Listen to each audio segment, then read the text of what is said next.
In the state of Florida versus Nikolas Cruz. We're set today for a status conference. I'm going to let you all tell me exactly what it is that you want to address. And then I have a few things that I need to address when I was reviewing the voluminous file. There's a few things that I don't think are settled, or if they are, I need to know that they're settled so that I can just tidy up the court file as far as having orders in place. Okay. Okay? Melissa McNeil on behalf of Nikolas Cruz. Good morning, Your Honor. Morning. I asked that this hearing be set down. I'm sorry. Waiting room, please. There's people waiting.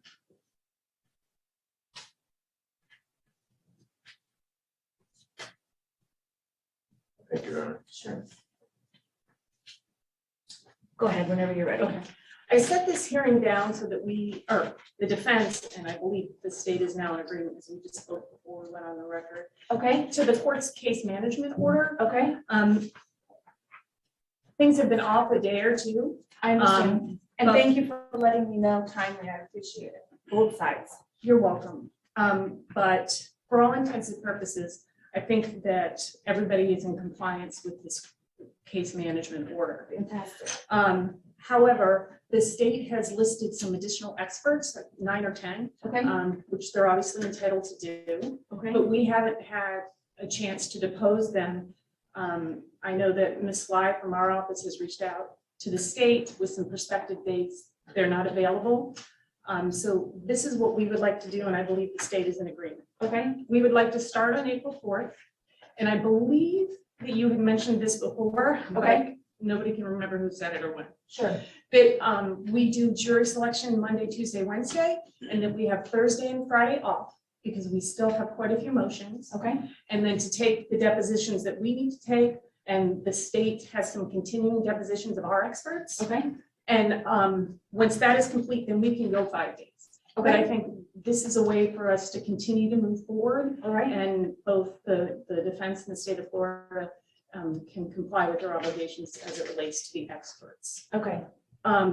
There is a couple things that I believe, and I think the state is in agreement, we should hear before we start picking a jury, Okay. even though that's kind of just like the preliminary stage, but Mr. Marcus gave us a questionnaire Okay. quite a while ago, and the defense has added some information to that. Okay. So we're going to get that back to the state. If we have any disagreements, then we're going to need a hearing on that. Sure. We also need to have an agreement as to the statement of facts that the court's going to read, Absolutely. and any introductory remarks that the court's going to make. I don't know if you have proposed marks. What I have is what I said during the last trial, the one involving the jail. I have it handy, and obviously some things aren't going to apply because I reiterated at that trial that although this was agreed to, that although this was Nikolas Cruz, although he is the accused in what we term the Parkland school shooting, this is not that case. And I said that numerous times. In other words, to let them know that this was the same individual, but that the case was not the same as the Parkland shooting. So obviously I have to take those things out. But I can print for you all. I've actually taken those sections out, and I can print for you all what my remarks were in the last trial, and then maybe you all want to add to it or make notes. But it's actually, once I took out that specific detail, there's not much to it other than, well, let me open it. And So do you want us to work off of that? sure, I mean, unless you are not in the, why don't you take a look at it and see if, okay, it might not be what you all want said, but let me pull it up so that I can not be so vague. Okay.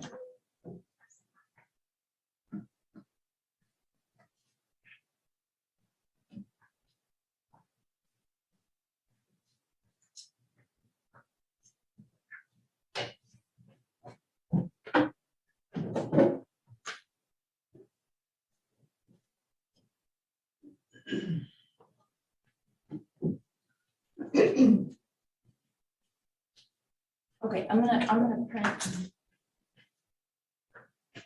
a copy for both sides, okay?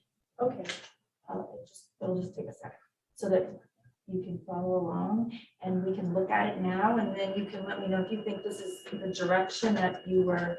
I know you all were not the exact lawyers on the case, but you might remember it because I said it so many times. that's fine. Since I had updated the question, I don't think I sent it to the defense yet. I think when I originally did it, it was prior to the plea. So Okay. it encompassed the guilt phase at that point. And this doesn't address any, here, let me give you each a copy. This only addresses the very, very.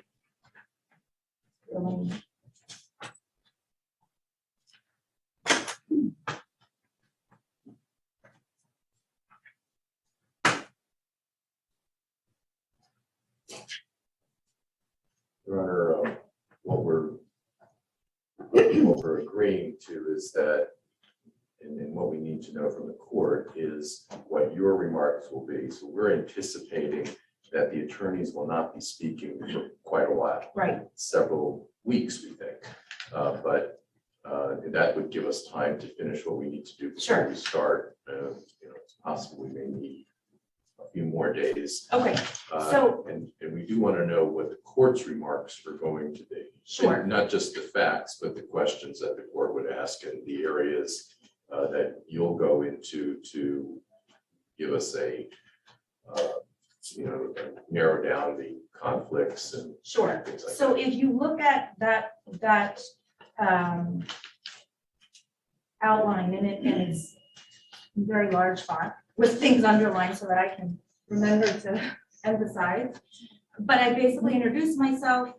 I announced the name of the case, the charges, and then the verbiage that I used from the last trial, where the charges stem from the school shooting that occurred on February 14th, 2018 at Marjory Stoneman Douglas High School in Parkland, Florida. Then, well, you all can read it. I go into the presumption of innocence, explain that they have to follow the law, and then ask them let them know that I need to gauge their knowledge of Nikolas Cruz in the Parkland school shooting in order to ascertain whether they can each be fair and impartial. Then I have them raise their hands, state whether they know anyone, and of course on that paper.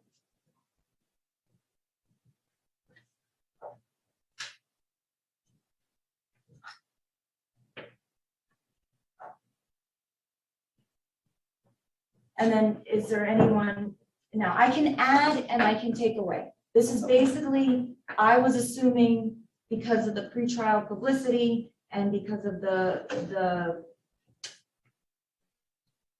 wide attention that this case and the facts have received, with all the different commissions and laws and so on and so forth, that you would want me, unlike other cases, to say, do you have specific feelings about this case? I can certainly add something in about whether or not they have read anything, and does that affect their ability to be fair and impartial. I would take it right from the case law. And then I was going to go over a schedule, because I think that's important to go over the first day, because there's going to be a lot of them that can't commit to a schedule. So I was going to, my plan, and again, this is not set in stone. If there are things, certainly there are things in here. I just took it, like I said, from a lot of the stuff in the last trial. If there's verbiage in here that you don't agree to, we can change it.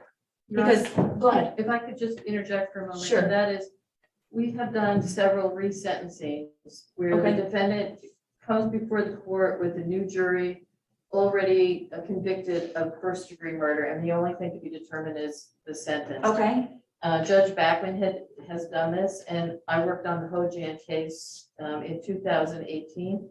So if it's all right with the court, I can pull up what we did in the Hojan case, the introductory remarks, sure. and try and integrate it, and I'll share it with the defense, because the defense had agreed to it.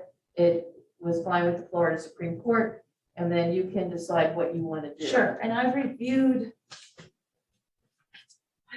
that case as far as some of the pre-trial orders to use as examples, and what was the other one? Gerard, something Gerard. Gerard had, that was a trial and a penalty phase, And but then- Hojian is very specific. Because it was just the It sentencing was phase. just the penalty phase. The penalty phase. So Okay, that might be helpful for everybody to just see what the verbiage will be. I wonder why they were sending it. Okay, That's fine with the defense. You want to Okay, get something to start from? because that's not something that would be in, well, maybe if I went on Westlaw, I could, no. They're not gonna have, I can pull it also Lancelot Armstrong. I can give you several examples. That was in front of Judge Gates and, you know, it's up to you, obviously, what you want to do.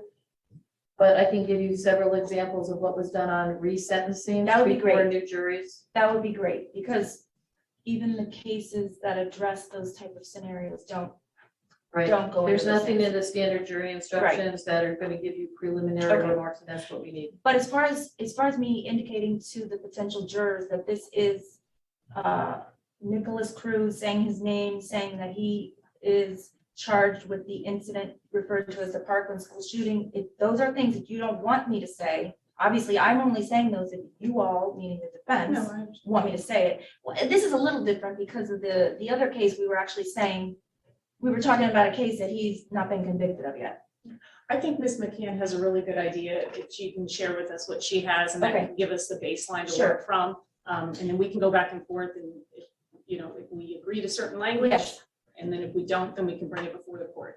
I can tell you all right now, also in the last trial, what we did is, first of all, on the Monday, Tuesday and Wednesday, the jury room will have 250 for us each day.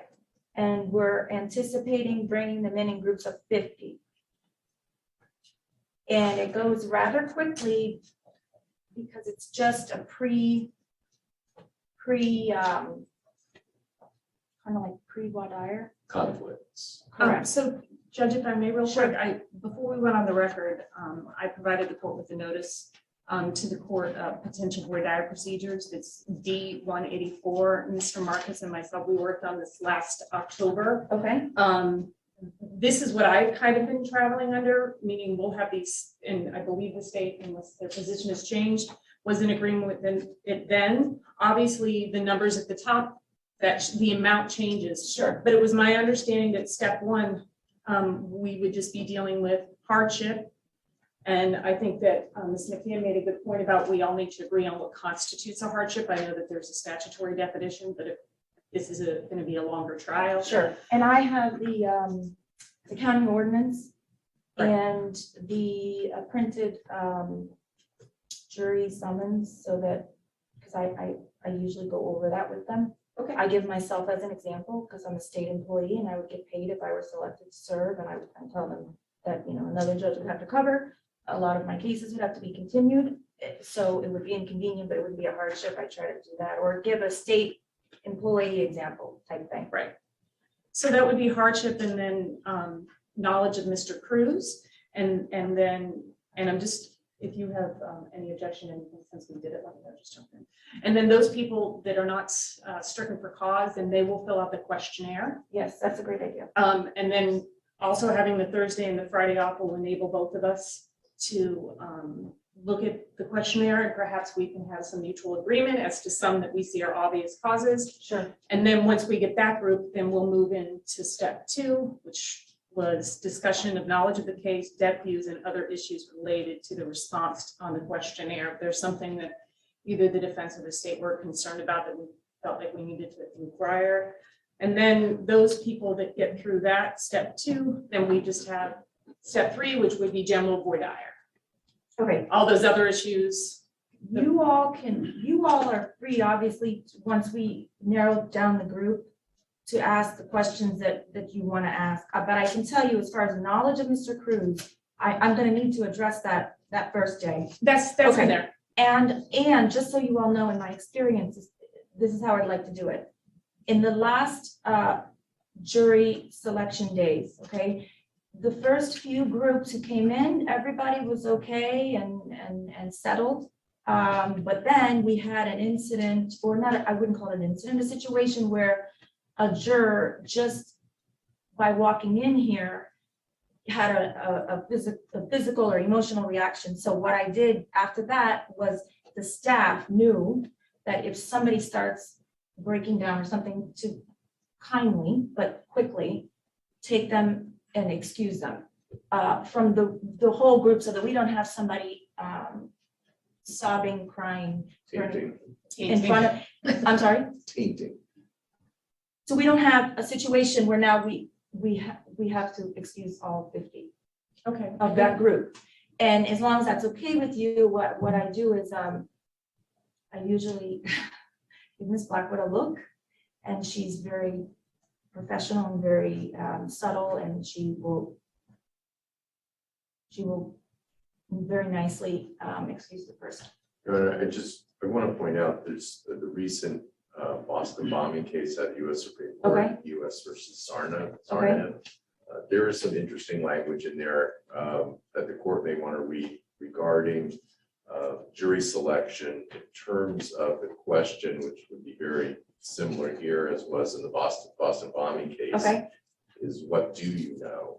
And the judge didn't allow that question in the lower court. It was affirmed up to the Supreme Court that it wasn't inappropriate, in that the reasoning of it was interesting, in that you're going to go down a rabbit hole if you go into everything that they know, because if you asked a knowledgeable person, they could probably spend 3 days telling you what they might know about the case. I'm pretty sure I read that. I need to double check, but also we sort of figured things out as we went along. But if somebody is having an emotional reaction just to viewing the defendant and can't even sit here for a minute or two, me asking them what is their specific hardship is, in my opinion, and we agreed to this, I mean, I can't find that beyond a reasonable doubt the person can be fair and impartial, or beyond a reasonable doubt that they can't. In other words, the person can't sit in here without having a reaction.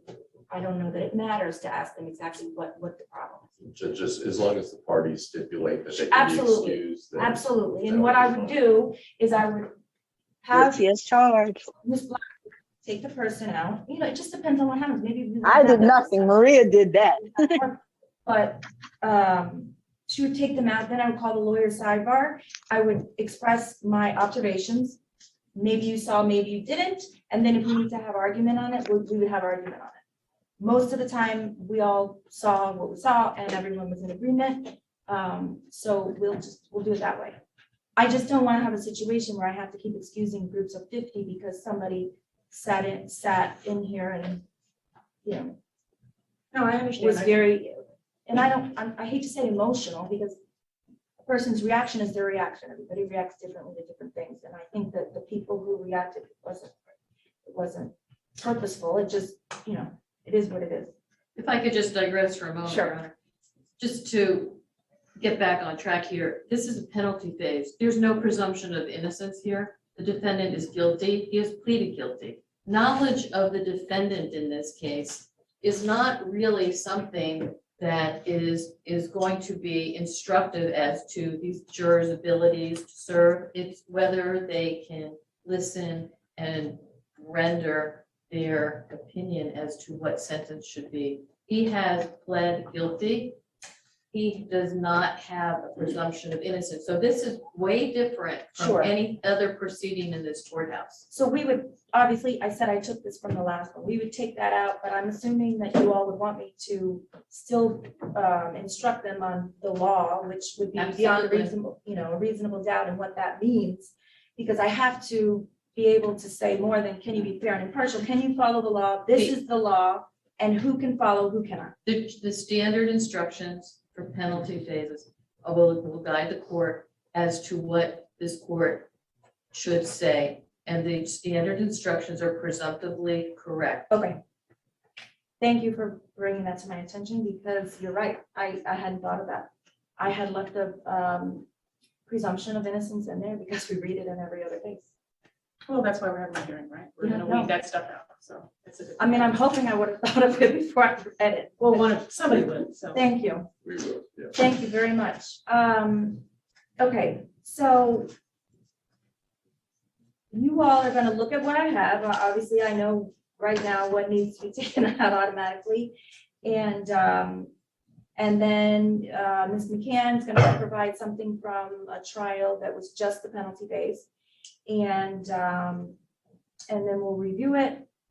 But at least you have a guide of the order in which I brought things up. Okay, so what the defense is requesting is we get some time on either the 30th or the 31st to deal with the motion, the things that have to be dealt with before we start selecting the jury. And that's going to be that jury questionnaire, the statement of facts and the introductory remarks. And then the defense will be filing today, D-263, which is a reconsideration of having the jurors referred to by number instead of name. I don't know if the state has any other motions they think needs to be heard before that, but if we could maybe have half of that day, then we'll make sure everything is done so that on And I would say whether or not I'm going to change my ruling, I don't know. But I would ask everyone to maybe inquire of your respective offices of what's going on in another courtroom right now, because we're aware of that. I'm sure you both are with as far as jurors.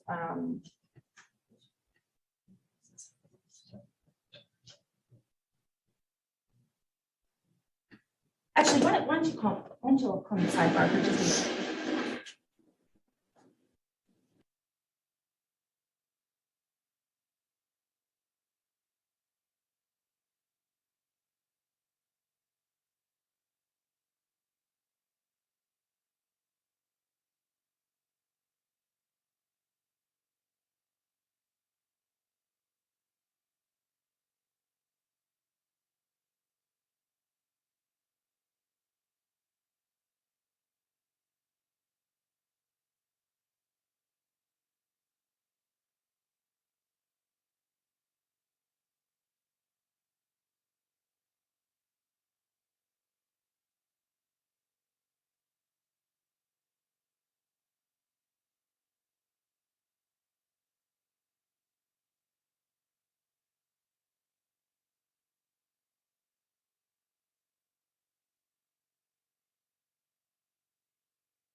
You need.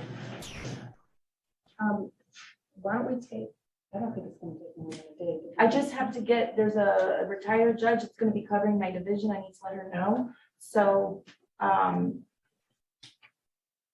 we take the 30th? sure. We'll take the whole day, and as soon as we realize if we need less time, we'll record.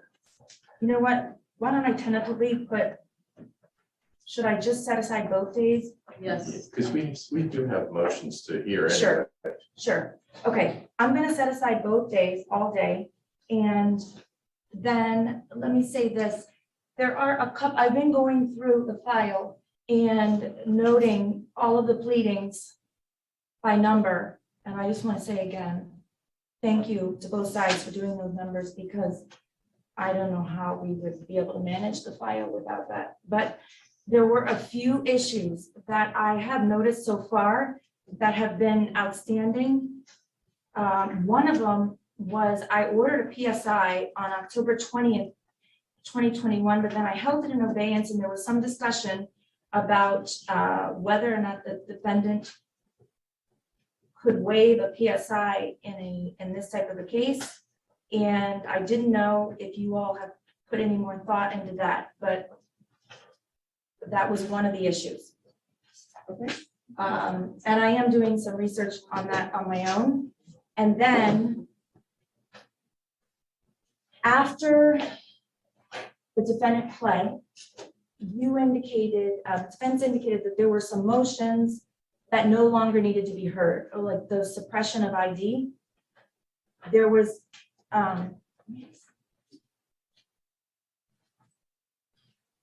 So that's something we'll discuss with Ms. Bashman. She's gonna, Well, that was, I did the third one.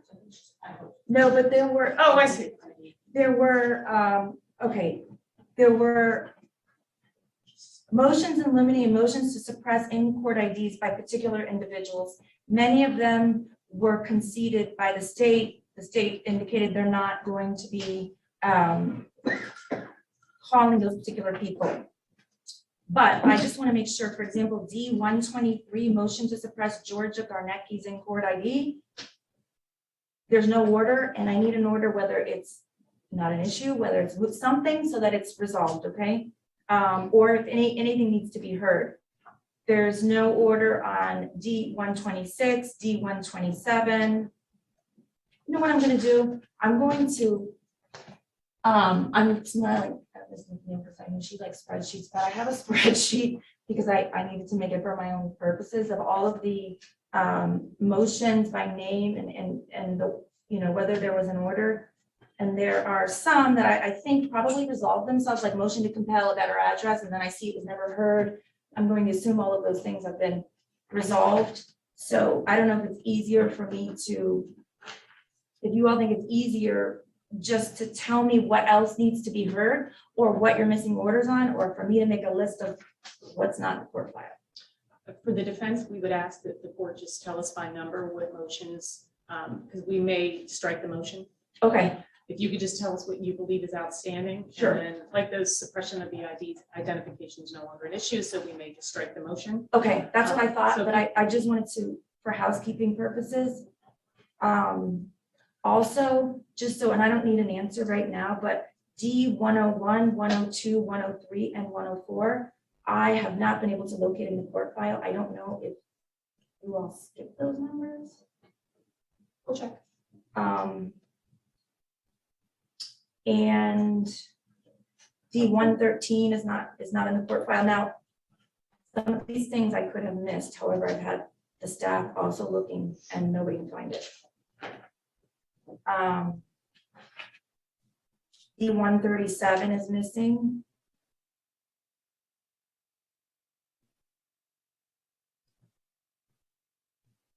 Those are just the ones that are missing completely.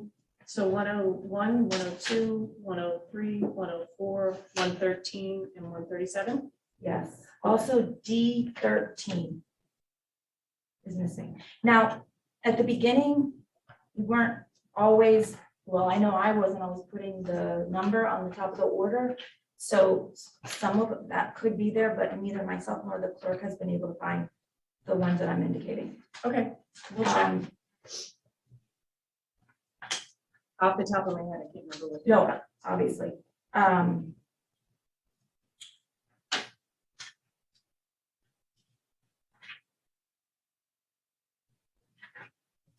Okay, also on the motions in limine, we have heard and there are orders and rulings on DMIL 1, 2, 3, and 4. But You said you did orders on those? yes, there are orders. However, DMIL 6, which refers to the use of the term phase 1 or first phase, I mean, I think it's moot, but I just want to make sure. And then DMIL 7 and 8. So 6, 7, and 8 have not been heard. Those are DMIL 6, 7, and 8.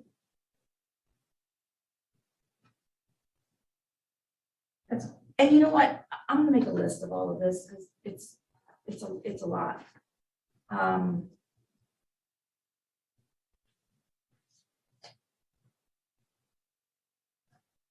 Those are the main gaps that I have noticed so far.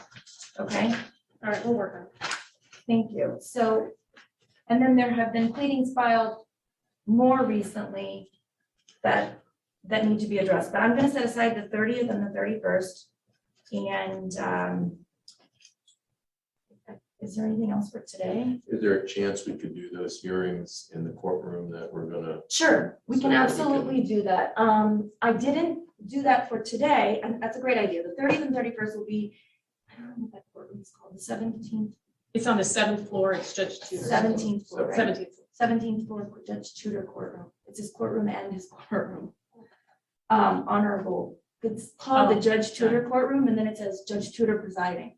All right, so yes, absolutely, we'll do that there. I have to let him know. Hopefully, he is not in trial, but I believe he's gonna allow us to use it and find somewhere else anyway. So, Just for planning purposes on that D-184, which was the proposed voir dire procedures, is the court in agreement with what the defense and the state have proposed? yes, Okay, I just want, so we can move forward with how we're. yes, gonna structure it. absolutely. Oh, also, there's an 18 and an 18B, Yeah, and I think those are supposed to be DP. they are. Judge, those are the ones, and I still don't know exactly. About the real-time reporting. Yeah, I mean, I know it's available. I think we're supposed to do it in capital cases. I think the question we had left, and I don't know the logistics of how we actually get that accomplished, but we just have, whoever it is that does it. The issue was who pays for daily transcripts, if that's what we get, and how are we receiving them? So we just have to try to figure that out. Do you all know how it's been done in other cases? No, So in the other cases, the more recent death penalty cases, there's no real-time reporting? we didn't do it. Do you know in other states, they do that in every hearing? Somebody commented to me, this is in California, and he said, you know, if you ever miss something as a judge, you can just read it right on the screen. And I go, well, we don't do that. I guess in other states, they do it all the time. Okay, so this is a new issue that's not been addressed as far as who pays. But No, those, and I will tell you that in responding to the defense's motion, because the state did file a response to 18, not 18B. I Okay. believe, I did contact the, I think it was the JAC, okay, and it was something they had to look into as well. So it was really something that was novel, but and it's gonna be a huge from expense. what I'm I thinking. understood, that the public defender has a budget that they can use money for these things. Now, I don't know how far it's going to go with doing real-time reporting, but I believe that court reporting services for this sort of thing could come out of their budget. I don't know. It I might be think, something you that know, they explore. I think that I'm going to contact the chief judge's office and ask him to have a meeting with the state, the public defender, and JAC, and let them hash it out. Because, you know, I have no idea. I'm thinking that no one's gonna wanna cover the costs. Exactly.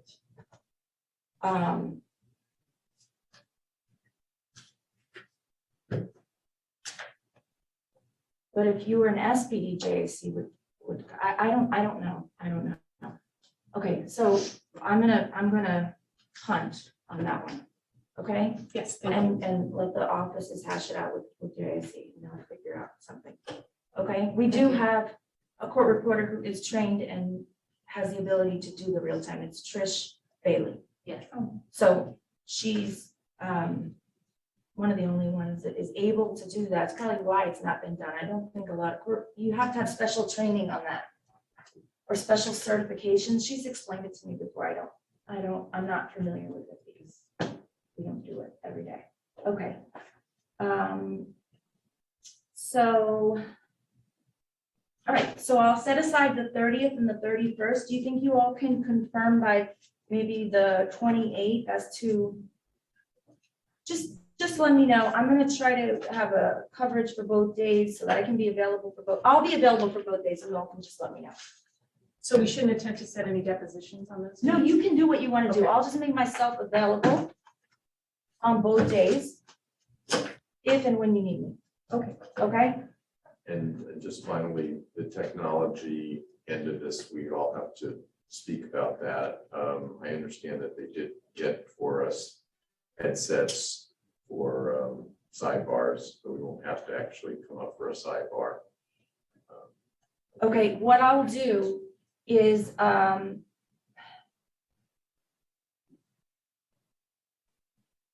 don't want to take your whole day on either one of these days, but I'm thinking on one of those days, maybe we can have court administration over there so that any issues can be hashed out. I know they did, Judge Tudor did a run through, and I heard that there were a lot of things that needed to be corrected, and they were aware of that. Whether or not that's happened, I don't know, but having these hearings in that courtroom will be probably very helpful.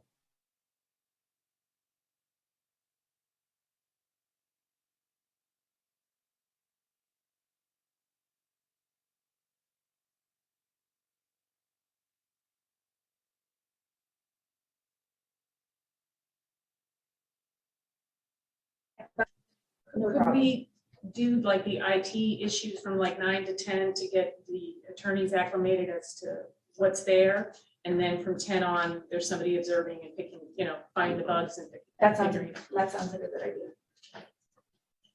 All right, and other than that, if you all have any other things that you think, are outstanding, if you can just do a notice to the court or something of things that need to be addressed, and I'll do my own list also, and so I think we're on a very good organizational plan, and I think that most of the issues have been addressed, so I think that's a very good start. Yeah. All right, thank you. We're recessed. Judge, can I first with Ms. McCann for just one